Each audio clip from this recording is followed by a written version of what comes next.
The Howard Estate had some, functional limitations to it. It was multi-floors.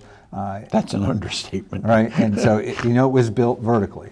And what we were able to do was put it all on one level. Now, the seniors do have an entrance that they can go through, and they have an elevator that's available to them.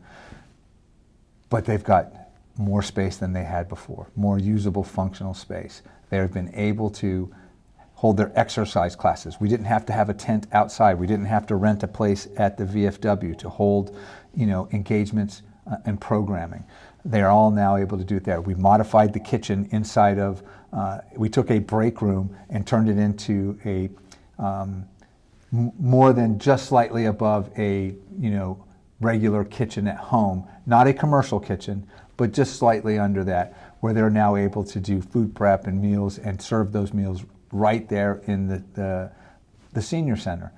They can have their exercises class, they can get counseling with a Shine agent to help with decisions about Medicare and what the enrollment options might be for them that year, and sit in a library annex, check out a book, return a book, and at the same time, if they're a veteran, they can meet with the veterans agent to find out what their benefits they might be.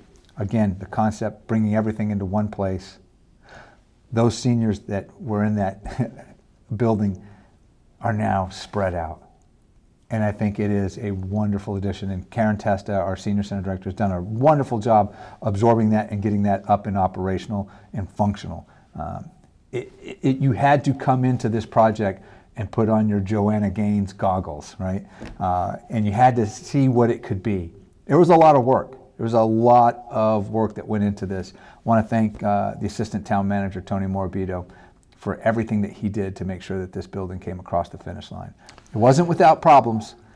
Nothing was perfect, but we brought the building up to code. We did things that went above and beyond and established a very safe, functional environment for that building. I believe the original idea was brought to you by Councilor Dan Donovan. Yes, it was. Once he spoke to you about that, I know you were excited about it. Yeah. The finished product, what you envisioned? Far better. Really? Look, it's still a work in progress. There's still the stuff that's going to have to happen. And we've got to grow into that building. We're going to get to understand what it does and what it doesn't do. And there still will be some things that we'll probably have to clean up and take care of.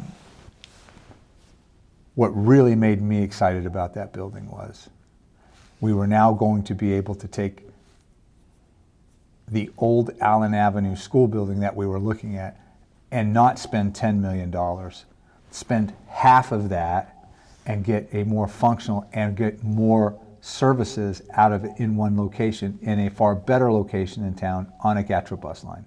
One of the things that we're going to be building and taking care of and working with GATRA in the near future is to build a covered bus stop right across the street so that when folks need public transportation to get there, it'll be right there and they can come in.